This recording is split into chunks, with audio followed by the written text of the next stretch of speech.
Hey pemirsa Reportase Weekend, apa kabar? Semoga dalam keadaan hangat di rumah nih, sehangat kami di Washington DC.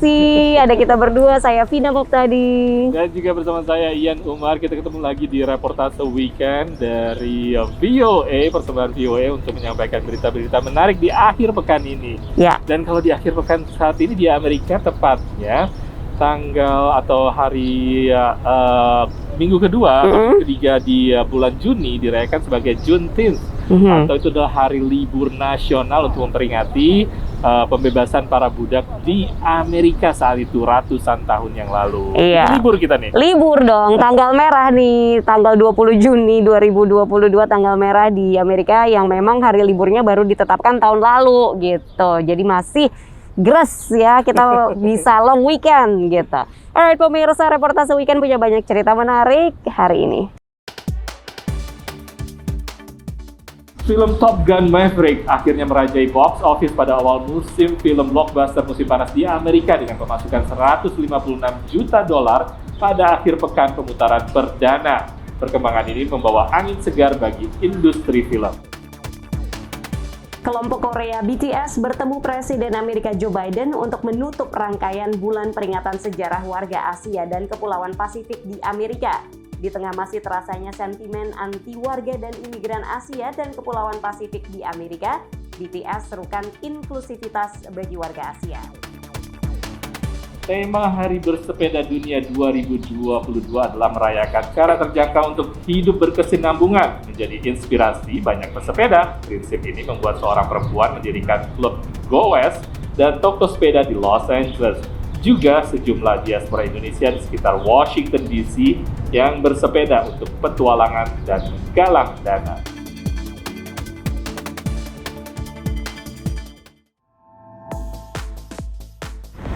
Hello Army, buat para penggemar BTS tahu dong kalau mereka ini baru saja mengunjungi Washington DC. Sempat ketemu sama Presiden Joe Biden juga loh dan datang ke Gedung Putih. Kelompok BTS ini memang sensasi sekali ya, di seluruh dunia fansnya banyak sekali. Dan memang baru-baru ini mereka datang ke Gedung Putih untuk sebuah upaya untuk menepis yang namanya Asian hate atau kebencian terhadap keturunan Asia dan juga Pasifik di Amerika, karena sentimen itu masih ada, mungkin karena dampak dari pandemi dan lainnya. Dan kelompok BTS ini memang sangat aktif untuk mengikis yang namanya seperti stereotip ataupun juga stigma-stigma seperti itu. Gimana sih BTS datang ke Gedung Putih? Kita lihat liputannya.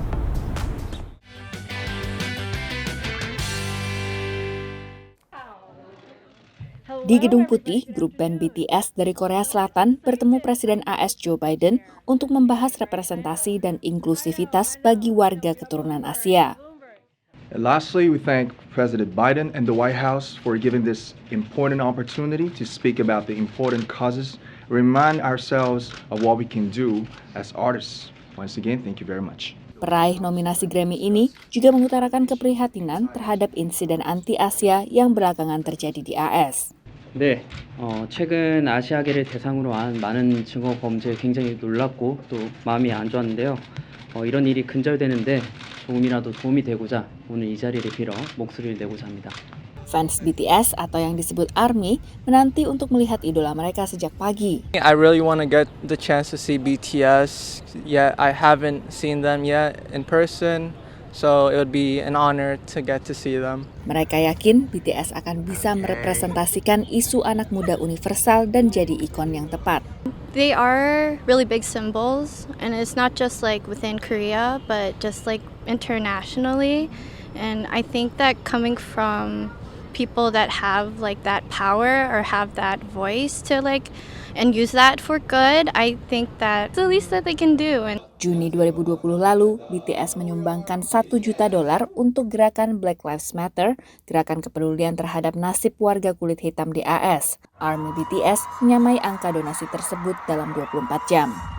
Dalam beberapa kesempatan, pemerintahan Biden mengundang selebritas dan influencer usia muda untuk meningkatkan kesadaran dan partisipasi kaum muda terkait sejumlah isu.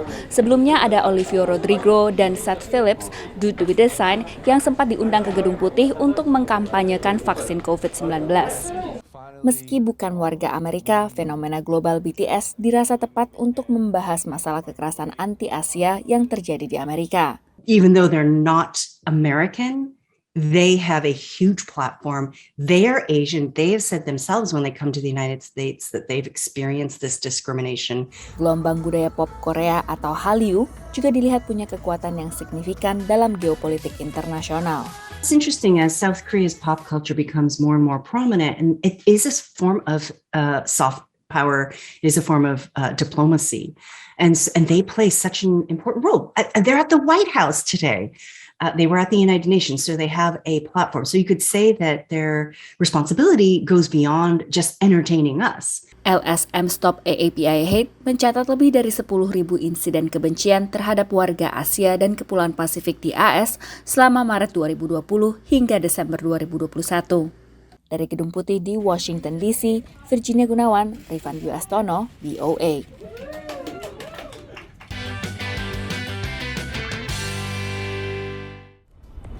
Jadi ya waktu BTS lagi ada di kota Washington DC ini, besokannya kan ada konser Coldplay tuh.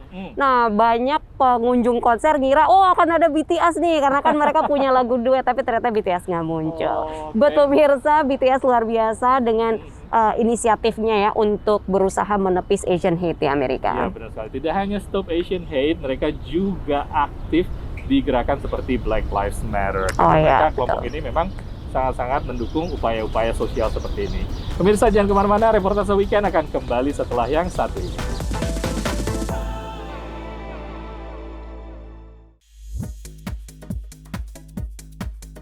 Hey, Anda masih bersama Reportase Weekend. Dan kalau awal Juni itu para pesepeda atau klub goes pasti tahu dong, itu adalah hari bersepeda sedunia. Karena kayaknya makin banyak nih setelah pandemi orang suka sekali bersepeda.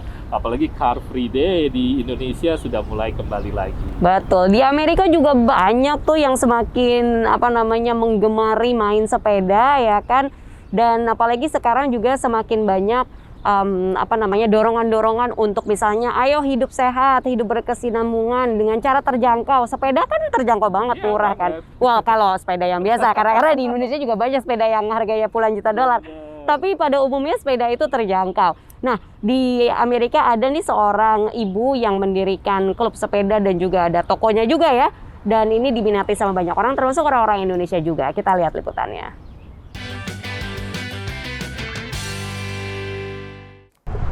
Oke guys, kita udah mulai rolling lagi nih dari parkiran tadi. Saya Sony Rafiq dari kota Hendon, negara bagian Virginia. Saya sudah mulai bersepeda sejak tahun 2010, tapi mulai lebih intens lagi di tahun 2013. Bersepeda itu selain untuk olahraga demi kesehatan, juga merupakan sarana untuk refreshing, di mana setelah kita penat bekerja, kita melepaskan lelah kita dengan bersepeda. Tidak jarang saya memakai sepeda ke kantor atau bike to work. Ini merupakan salah satu upaya dari kita untuk mengurangi polusi juga. Before the pandemic, I was a single mom, a new mom. I was also doing like Uber driving and Postmates, just little odds and ends, just jobs, just to keep myself afloat. Once the pandemic hit, I couldn't work out anymore, so we wanted to pull our bikes out. I pulled mine out. It was a little rusty, but I pulled it out, got it repaired, and started riding, and I fell in love all over again. Lights on, lights on.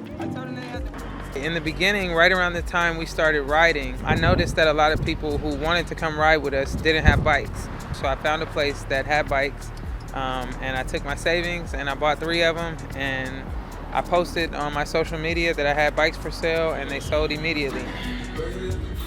And the whole time I knew I needed a shop. I just wanted the best one, and I wanted it to be the perfect shop. 2 years later, here we are back with the bike shop, with a thriving bike shop. It's just kind of come full circle, and I'm forever grateful. Bersepeda juga merupakan sarana untuk bersosialisasi dengan teman-teman di komunitas sepeda. Dan tak jarang pula dari kesempatan berkumpul di komunitas sepeda itu muncul ide-ide yang sangat luar biasa. Sebagai contoh, mungkin tahun lalu, tahun 2021, kita berhasil mengumpulkan dana sekitar 11.000 lebih di acara DC Go West for Indonesia, di mana dana itu kita salurkan ke Indonesia untuk membantu para korban yang terkena dampak krisis dari COVID-19. Overland to Venice. When I'm on my bike, I forget I'm exercising. When I'm with 100 of my friends following me on a regular ride, I forget I'm exercising. And you know, it's just one thing we have in common that will bring us all together.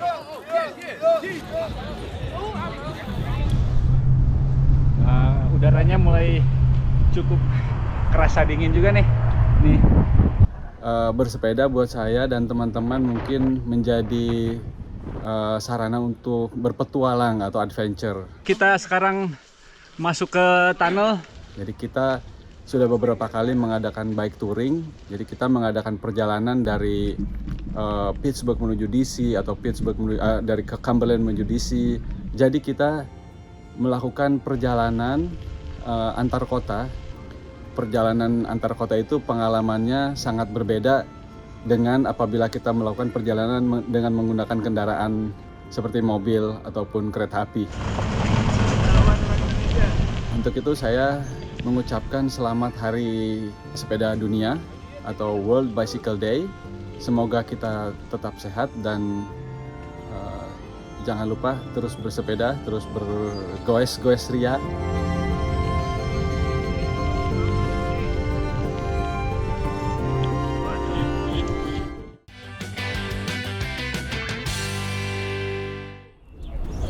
Seru banget ya, berpetualang sambil bersepeda, sehat juga, terus dapat banyak temen juga. Ini upaya yang bagus sekali. Misalnya pemirsa mau sepedaan juga, Ian gimana? Oh, pengen banget itu kayaknya. Seru sekali ikut gabung sama tim yang dari DC atau DMV. Iya, ya, yang bener ya. bisa berpetualang dan juga menggalang dana. Apapun itu, kelompok klub goes pasti menarik bagi Anda, apalagi buat berolahraga di masa pandemi ini. Pemirsa, reportase weekend akan kembali dengan cerita-cerita lainnya.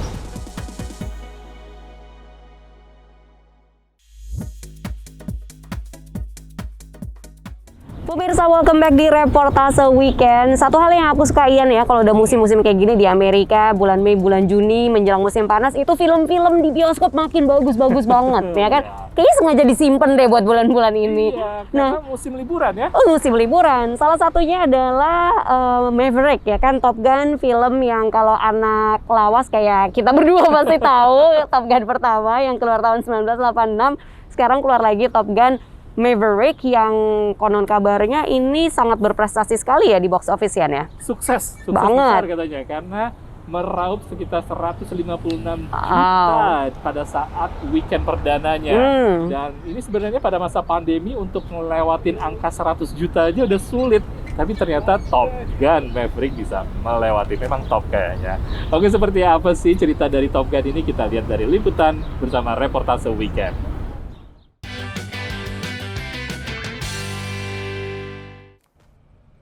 Setelah lama sepi akibat pandemi, bioskop di penjuru Amerika Serikat kembali ramai didatangi penonton. The critics are raving about Top Gun Maverick. Salah satu film yang mendatangkan kembali orang ke gedung bioskop adalah Top Gun Maverick.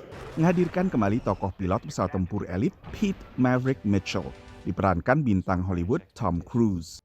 He is the ultimate movie star. He is the guy for decades that we've gone to the theater for. This is the ultimate welcome home, welcome back to theaters. Top Gun Maverick akhirnya menjadi film pertama Tom Cruise yang menembus pemasukan $100 juta dalam akhir pekan pertama pemutarannya, yang kali ini bersamaan akhir pekan panjang Memorial Day atau Hari Pahlawan Amerika. Maverick adalah kelanjutan film Top Gun yang ikut meluncurkan karir Tom Cruise 36 tahun lalu. The fact that this movie is coming back for a sequel for the first time since the 1980s, there was pent-up demand. They also held this movie because of the pandemic. It's finally getting its release this Memorial Day weekend, and the numbers are certainly paying off. I think it really helped the fact that this has a current 97% Rotten Tomatoes score and an audience score of 99%. Word of mouth has been incredible on this film. Sukses box office Top Gun Maverick menandai kembalinya tradisi blockbuster musim panas di Amerika Serikat yang selama beberapa tahun terakhir terdampak oleh COVID. Don't move. We have a Jurassic World movie opening, Jurassic World Dominion opening mid-June.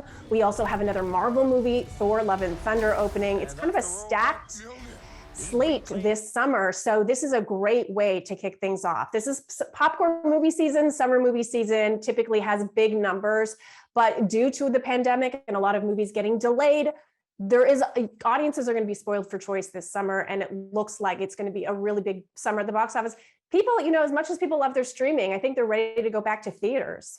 Tidak seperti film-film lain selama pandemi, Cruise maupun produser Jerry Bruckheimer menolak film ini dirilis lewat streaming atau bersamaan di bioskop dan streaming. Dengan demikian, Top Gun Maverick menjadi salah satu film dengan pemasukan terbesar pada akhir pekan pertama pemutarannya selama pandemi, bergabung dengan blockbuster lainnya seperti Spider-Man No Way Home, Doctor Strange and the Multiverse of Madness, dan lain-lain film. Dari Washington DC, saya Nova Purwadi dan tim VOA.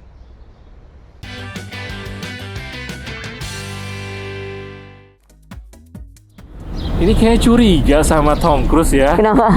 Ini film kan tahun 1980-an awalnya keluar. Tapi sampai sekarang terus dia muncul lagi kayaknya nggak berubah. Nggak jauh beda ya. Betul. Ya kayaknya cuma dia doang. Yang lainnya pada semakin senior dia stay. Anyway, pemirsa, luar biasa itu tadi jebolan film baru dari Hollywood. Nah, bicara soal Hollywood, Ian, aku juga masih punya oleh-oleh cerita dari Hollywood.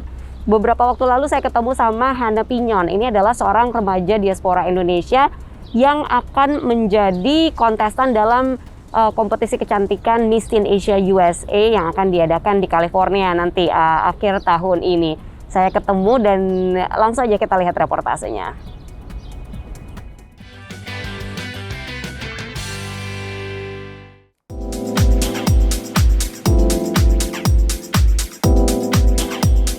Inilah Hannah Pinyon, pelajar SMA dan Miss Teen Indonesia USA yang kami temui di Hollywood, Los Angeles.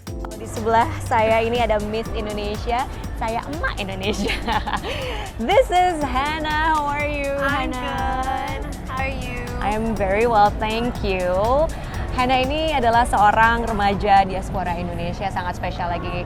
Hannah, can you tell us a little bit about yourself? Well, my name is Hannah Pinyon. I'm 17. I'm currently a high school senior, and I'm born and raised from LA.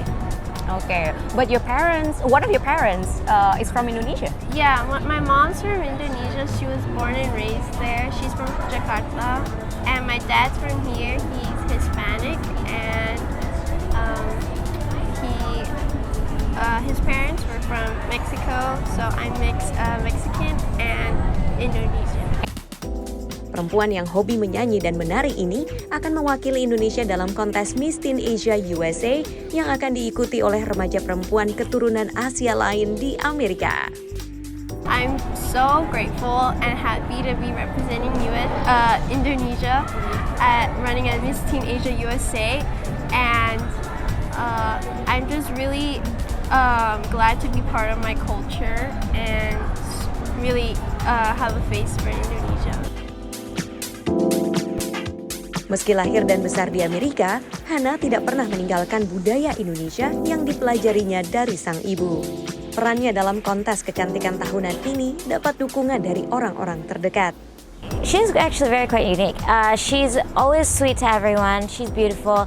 She's kind. She can be shy, definitely, but she always makes sure she is nice to people, and she's considerate too. And I think she'd be very good. Dukungan dari keluarga dan sahabat cukup membantu Hannah mengatasi rasa cemas karena ini akan jadi pertama kalinya ia mengikuti kontes kecantikan. You will be like competing with more than 50 countries, right? Yeah. How do you feel about that? And it's a little bit intimidating, but I'm just doing it for the experience and wanting to have a fun time as well. Sebelumnya, wakil dari Indonesia pernah keluar sebagai pemenang, termasuk Megan Henry pada tahun 2011. Kontes Miss Teen Asia USA tahun ini akan diadakan di Redondo Beach pada bulan November. Dari Los Angeles, Vina Muptadi, Yogi Laksono, VOA.